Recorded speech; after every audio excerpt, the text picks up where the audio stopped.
Selamat datang di channel Alur Donghua. Sebelum menonton, silahkan subscribe, biar Mimin tambah semangat update-nya.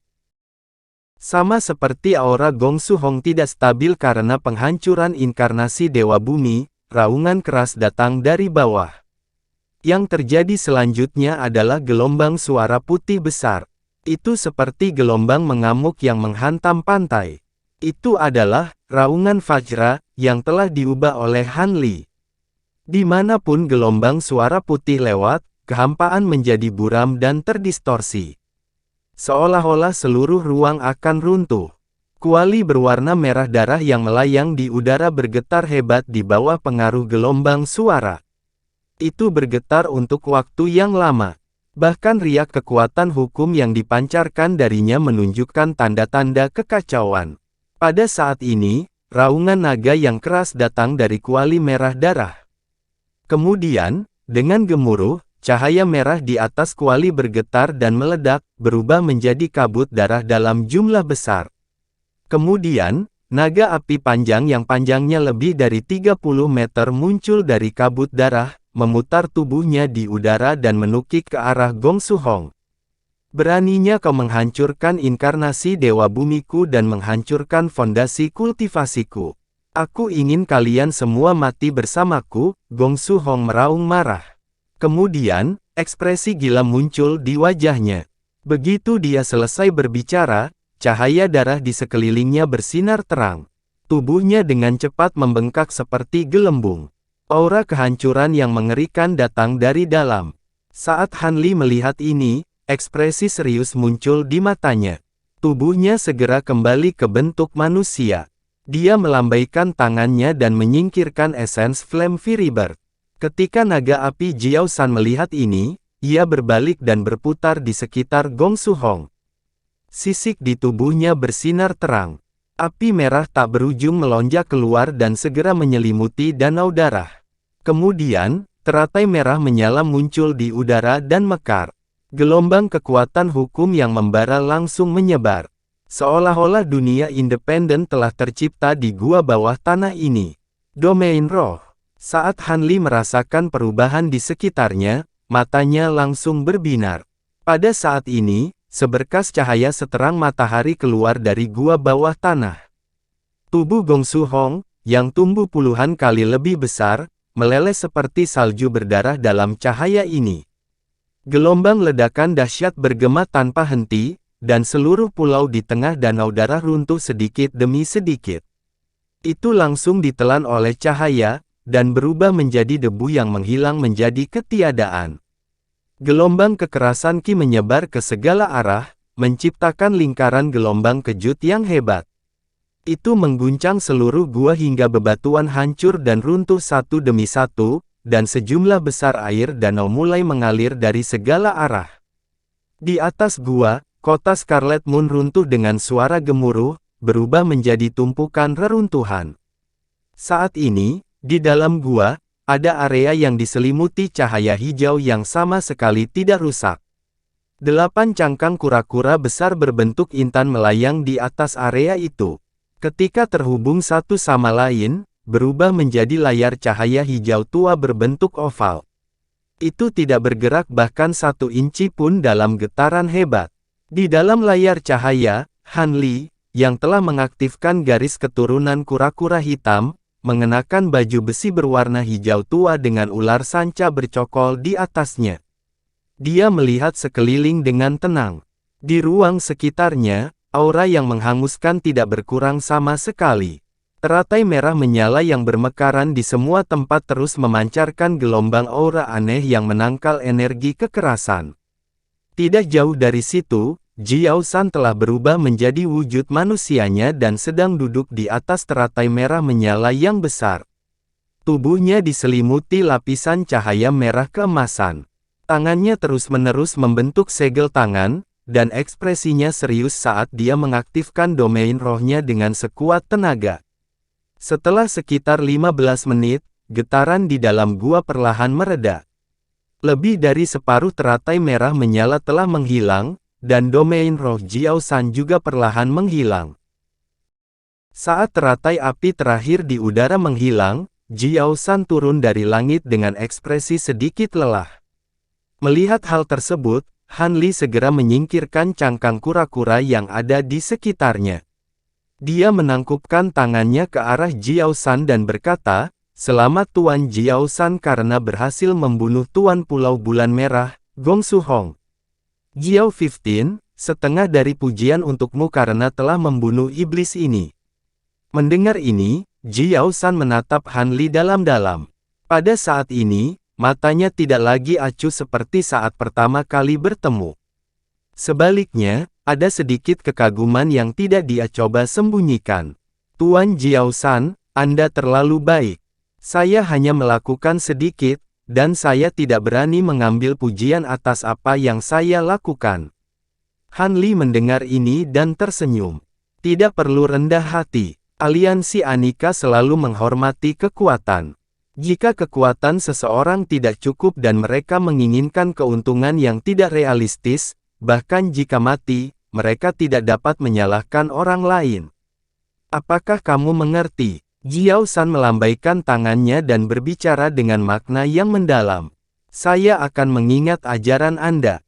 "Saya mengerti," jawab Han Li dengan hormat. "Sangat bagus. Saya dapat merekomendasikan Anda untuk menjadi anggota dengan peringkat yang lebih tinggi, apakah Anda bersedia?" Jiao San mengangguk dan berkata, "Apakah ada yang istimewa dengan menjadi anggota dari peringkat yang lebih tinggi?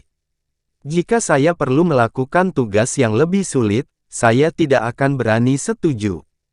Han Li sedikit kaget, tapi dia berkata dengan tenang, "Mari kita tidak membicarakan hal lain untuk saat ini. Jika kamu berhasil menjadi anggota dengan peringkat yang lebih tinggi, kamu akan dapat mengeluarkan tugas normal dan bertukar sumber daya dengan anggota lain dengan peringkat yang sama." Jiao San menjelaskan, "Jika itu masalahnya, maka aku harus merepotkanmu." Han Li sangat gembira dan menangkupkan tangannya sebagai ucapan terima kasih. "Meskipun saya memiliki hak untuk merekomendasikan Anda, aliansi akan mengirimkan utusan khusus untuk melihat apakah Anda dapat berhasil. Anda juga harus menyelesaikan tugas percobaan. Saya percaya bahwa dengan kekuatan Anda pasti bisa berhasil." Jiao San menambahkan. Han Li tidak mengucapkan terima kasih lebih lanjut. Sebaliknya, dia hanya membungkuk sedikit. "Baiklah.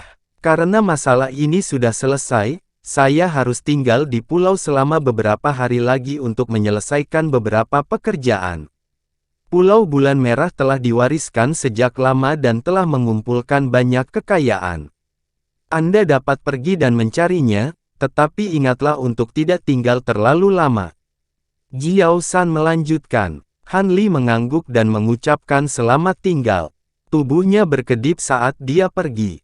Setelah 15 menit, sinar lampu hijau muncul dari tanah di dekat kota Bulan Merah Provinsi Kun. Itu menghilang di udara dan sosok Han Li muncul. Melihat kota yang hancur di bawah, dia hanya bisa menghela nafas. 7 orang memasuki kota bersama-sama, tapi sekarang dia satu-satunya yang tersisa.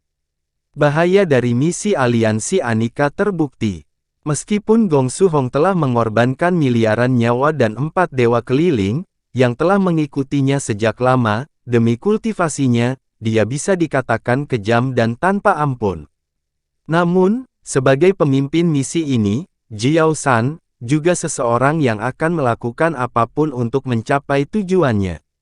Namun, Gong Su Hong benar. Jalur kultivasi penuh dengan bahaya dan tidak ada jalan yang mulus. Seseorang seharusnya menyadari ini saat melangkah ke dunia kultivasi abadi. Dengan mengingat hal itu, Han Li menggelengkan kepalanya. Setelah menentukan arah, dia berubah menjadi sinar lampu hijau dan terbang ke kejauhan. Dia tidak tinggal di sana sejenak, juga tidak mencari apa yang disebut sumber daya Pulau Bulan Merah. Dia sudah menyingkirkan alat sihir penyimpanan Jiaoba. Bersama dengan hal-hal yang dia peroleh sebelumnya, dia mendapatkan cukup banyak. Adapun sumber daya terpenting di pulau itu milik Gong Su Hong. Sekarang, ada di tangan Jiao San. Masih ada beberapa di tempat lain, tetapi itu hanya sisa-sisa. Dia tidak ingin membuang terlalu banyak usaha untuk hal-hal ini. 2 bulan kemudian, sinar cahaya hijau muncul di dekat Pulau Wumeng. Sosok Han Li muncul. Han Li tersenyum saat melihat pulau di depannya. Meskipun dia telah mengalami banyak liku-liku, dia telah kembali dengan selamat. Dia juga telah mencapai tujuannya. Seberkas cahaya melesat keluar dari pulau dan terbang, mengungkapkan sosok Luo Feng. Senior Liu, Luo Feng menyapa. Berita kepergian Han Li hanya diketahui olehnya. Selama beberapa hari terakhir ini, dia telah menunggu siang dan malam, takut sesuatu akan terjadi pada Han Li dan dia tidak akan pernah kembali. Sekarang dia melihat Han Li kembali dengan selamat, dia akhirnya merasa nyaman. Apa ada sesuatu yang terjadi selama aku pergi? Han Li mengangguk pada Luo Feng dan bertanya. Berkat kamu, semuanya baik-baik saja di pulau ini, kata Luo Feng cepat. Han Li mengangguk dan terbang menuju halaman kecilnya. Luo Feng mengikuti di belakangnya dan melaporkan kembali informasi yang terjadi di laut terdekat dalam beberapa hari terakhir. Salah satunya adalah pulau tempat Lu Kun berada. Dia sepertinya berada di pengasingan. Han Li terkejut, tapi dia tidak mengatakan apapun. Di saat-saat terakhir, Lu Kun jatuh ke danau dengan kepala Dewa Bumi. Dia tidak muncul sampai akhir. Tidak diketahui apakah dia mati atau hidup. Namun, menurut situasinya, meski dia tidak mati, vitalitasnya akan sangat rusak. Dengan pemikiran itu, Han Li menyuruh Luo Feng pergi dan kembali ke kamarnya di halaman. Dia berbaring di tempat tidurnya dan tertidur lelap. Keesokan harinya, dia bangun dengan semangat tinggi dan mengeluarkan setumpuk barang. Ada perangkat penyimpanan, beberapa harta karun roh, dan inkarnasi Dewa Bumi yang rusak. Itu milik Jiao Ba. Dia pertama kali melihat inkarnasi rusak Jiao Ba dan menemukan bahwa sebagian besar bahannya mirip dengan milik Romawi. Satu-satunya perbedaan adalah banyak material langka dari atribut angin yang digunakan. Meskipun materi yang diintegrasikan ke dalam inkarnasi tidak dapat didaur ulang, dia dapat mempelajarinya di masa mendatang. Akan bermanfaat baginya ketika dia memadatkan inkarnasinya sendiri. Dengan mengingat hal itu, Han Li menyimpan sebelum mengambil harta roh untuk diperiksa. Selain penusuk besi hitam Jiao 16, yang tampaknya merupakan artefak surgawi tingkat rendah, tidak ada yang istimewa dari harta karun lainnya. Tapi untuk beberapa alasan, meskipun penusuk besi hitam terlihat bagus di luar, sepertinya rusak parah di bagian dalam. Pada tingkat ini, itu akan hilang sepenuhnya dalam beberapa ratus tahun. Pantas saja kekuatan Jiao 16 rata-rata saat dia menggunakan harta karun ini. Akibatnya, dia kehilangan minat padanya. Dia melihat harta yang tersisa dan menyimpannya. Lagi pula, dia tidak membutuhkan hal-hal ini dalam situasinya saat ini. Han Li mengambil perangkat penyimpanan dan memeriksanya dengan indera ilahinya. Setelah sekian lama, dia membuka matanya dan sedikit kegembiraan muncul di dalamnya. Harta karun dari Dewa Sempurna ini tidak mengecewakannya. Ada banyak bahan, jauh lebih banyak dari yang dimiliki Pulau Wumeng. Dia bahkan tidak mengenali banyak dari mereka, tetapi dia tahu itu semua adalah barang berharga. Dengan hal-hal ini, dia tidak perlu khawatir tentang sumber daya pada tahap ini. Dia menarik napas dalam-dalam, dan setelah menyortir barang-barang itu, dia melambaikan tangannya dan mengeluarkan slip batu giok. Dalam sekejap mata, lebih dari sebulan telah berlalu. Pada hari ini, Han Li sedang duduk di sebuah ruangan terpencil dengan mata tertutup, dan dia bermeditasi dengan menyilangkan kakinya. Tiba-tiba, kelopak matanya berkibar, dan dia membuka matanya sebelum berdiri. Tubuhnya bergoyang saat dia muncul di udara di atas halaman, dan topeng kepala sapi biru sudah muncul di kepalanya. Setelah ragu-ragu sejenak, dia berubah menjadi pelangi hijau dan terbang ke arah tertentu. Setengah hari kemudian, di langit di atas pulau tak dikenal yang jaraknya puluhan ribu mil dari Pulau Wumeng, cahaya hijau melintas dari langit yang jauh, terbang di atas pulau dan berputar beberapa kali. Cahaya memudar dan Han Li, yang mengenakan topeng lembu, melayang di udara di sebelah bukit. Begitu dia muncul, ada riak yang terlihat di void tidak jauh di depannya. Kemudian, sosok abu-abu keluar dari sana. Orang ini mengenakan topeng merah dan seluruh tubuhnya ditutupi oleh cahaya abu-abu. Auranya samar-samar terlihat. Meskipun dia berdiri di depannya, dia memberi Han Li perasaan bahwa dia sangat jauh. Tidak peduli seberapa keras dia mencoba, dia tidak bisa melihat dengan jelas. Murid Han Li sedikit menyusut. Pada saat orang ini muncul, dia merasa bahwa tingkat kultivasi orang ini bahkan lebih tinggi dari Jiao San. Jiao 15, Jiao San merekomendasikanmu untuk menjadi anggota level tinggi.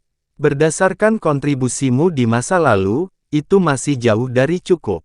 Namun, karena seseorang bersedia menggunakan kualifikasi rekomendasinya, saya tidak akan mengatakan apa-apa.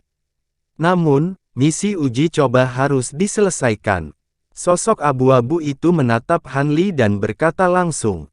Suaranya agak kabur, jadi sulit untuk mengetahui apakah itu laki-laki atau perempuan, tua atau muda. Saya mengerti. Han Li mengangguk. Ini daftar misinya. Kamu bisa memilih salah satu. Setelah sosok abu-abu mengatakan itu, dia membalikkan tangannya dan mengeluarkan tanda merah. Dia menggerakkan jarinya dan pola aneh pada token menyala. Rune kecil yang tak terhitung jumlahnya muncul dan terjalin satu sama lain, membentuk layar lampu merah yang lebarnya beberapa kaki. Di layar cahaya, ada baris kata-kata kecil. Itu adalah deskripsi misi. Han Li mengalihkan pandangannya ke layar cahaya dan melihatnya dengan penuh perhatian.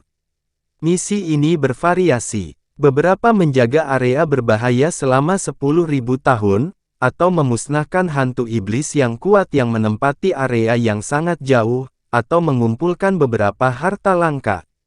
Namun, misi ini tampaknya sulit tanpa terkecuali, tampaknya sama sulitnya dengan membunuh penguasa pulau-pulau bulan merah. Melihat ini, pikiran Han Li berubah dengan cepat. Meskipun bukan tidak mungkin baginya untuk menyelesaikan beberapa misi dengan kekuatannya saat ini, itu akan memakan banyak waktu, dan yang paling tidak dia miliki saat ini adalah waktu. Belum lagi 10.000 tahun, dia tidak mau menunggu bahkan 100 tahun atau 10.000 tahun. Lagi pula, tidak hanya dunia abadi sejati yang saat ini dia penuhi dengan bahaya, jelas ada beberapa kekuatan yang dia masih tidak mengerti yang memiliki tujuan untuk membunuhnya. Jika tidak, dia tidak akan kehilangan ingatan selama 300 tahun dengan sia-sia dan muncul di dunia roh Wan. Saat dia memikirkan hal ini, matanya dengan cepat memindai daftar pencarian. Tiba-tiba, matanya tertuju pada salah satu quest. Bangkit kembali benih ramuan roh yang tidak dikenal dalam 100 tahun. Han Li tidak bisa menahan kegembiraan. Sebenarnya ada misi seperti itu. Meskipun dia tidak tahu apa itu benih ramuan roh, seharusnya tidak sulit untuk menyelesaikan misi ini dengan botol langit. Tuan Utusan, apakah Anda memiliki penjelasan yang lebih spesifik untuk misi menghidupkan kembali benih ramuan roh? Saat dia memikirkan hal ini, dia menunjuk ke suatu titik di layar cahaya dan bertanya. Oh, kamu mau memilih misi ini? Tubuh sosok abu-abu itu sedikit berkilat, dan dia tampak terkejut. Apakah ada yang salah dengan misi ini? Han Li sedikit terkejut, dan bertanya. Tidak terlalu. Misi ini dikeluarkan oleh sesepuh serikat. Dia memperoleh benih ramuan roh secara kebetulan, tetapi sayangnya, dia tidak dapat mengidentifikasi spesies apa itu. Selain itu, tidak ada lagi vitalitas di dalam benih. Menurut spekulasinya, seseorang perlu mencapai tingkat tertentu dari hukum atribut kayu untuk menghidupkannya kembali, sosok abu-abu itu perlahan menjelaskan. Aku akan menerima misi ini. Han Li mendengar ini dan mengangguk. Sosok abu-abu itu melirik Han Li dan tidak bertanya lebih lanjut. Dia menyimpan lencana merah itu, lalu mengeluarkan platformasi putih, yang dia serahkan kepada Han Li sambil berkata, "Itu benar. Item ini disebut lempeng teleportasi. Dalam beberapa hari, seseorang akan menggunakan item ini untuk memberikan benih kepada Anda. Jika Anda dapat menghidupkannya kembali, gunakan item ini untuk mengirimkannya kembali. Kemudian, Anda akan menyelesaikan misi percobaan." "Ya, terima kasih, Tuan Utusan." Han Li mengambil platformasi putih, dan sedikit rasa penasaran. Sebenarnya ada barang yang nyaman di alam surgawi. Sosok abu-abu itu tidak tinggal lama di sini. Setelah melewati misi, dia mengangkat tangannya dan cahaya abu-abu terbang keluar, berputar dalam kehampaan di depannya. Sebuah celah muncul di ruang angkasa, dan itu berubah menjadi lorong ruang abu-abu. Tepi lorong memancarkan cahaya redup. Dia berbalik dan melangkah ke lorong, menghilang. Bagian luar angkasa juga ditutup setelah sosoknya menghilang. Han Li menyipitkan matanya, dan dia sedikit terkejut. Dalam cahaya abu-abu, ada jimat yang tampak biasa dengan beberapa pola emas misterius di permukaannya. Item ini dapat dengan mudah menembus ruang, dan dia samar-samar bisa merasakan jejak kekuatan hukum yang terpancar. Itu jelas bukan barang biasa, tapi orang itu sepertinya hanya menggunakannya untuk bepergian. Itu sedikit boros. Han Li menggelengkan kepalanya dan tidak terlalu memikirkannya. Dia juga berubah menjadi sinar cahaya dan terbang ke kejauhan. Pada malam hari, Luo Feng buru-buru datang ke halaman tempat Han Li berada. Begitu dia melangkah masuk, dia menangkupkan tangannya ke arah Han Li, yang berdiri di halaman dengan tangan di belakang. Luo Feng menyapa Senior Liu. "Bantu aku menemukan beberapa tanah roh bermutu tinggi yang cocok untuk menumbuhkan ramuan roh. Aku tidak membutuhkan terlalu banyak dari setiap jenis, tetapi cobalah untuk menemukan sebanyak mungkin jenis yang berbeda," perintah Han Li. "Iya." Luo Feng sedikit terkejut, tapi dia langsung setuju tanpa bertanya apapun. 3 hari kemudian, Han Li duduk bersila di ruang rahasia. Ada platformasi putih mengambang di depannya. Saat diputar, ada semburan suara mendengung yang datang darinya. Setelah beberapa saat, cahaya putih besar yang menyilaukan muncul di platformasi. Rune perak yang tak terhitung jumlahnya melonjak keluar dan berputar di sekitar platformasi untuk sementara waktu, semua bergabung ke tengah, membentuk bola cahaya putih. Setelah bola cahaya putih mengembang dan menyusut, bola itu segera menyebar. Kotak giok hijau pucat seukuran telapak tangan melayang di atas platformasi. Melihat ini, Han Li memberi isyarat dengan satu tangan dan mengambil kotak giok hijau itu ke tangannya. Setelah mengamati sedikit untuk memastikan bahwa tidak ada masalah, dia membuka kotak itu.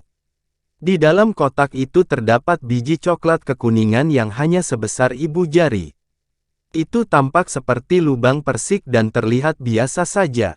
Han Li dengan hati-hati mengambil benih itu dengan 2 jari untuk memeriksanya dengan cermat. Setelah sekian lama, dia menggelengkan kepalanya. Seperti yang dikatakan utusan sebelumnya, tidak ada sedikit pun vitalitas di dalam benih.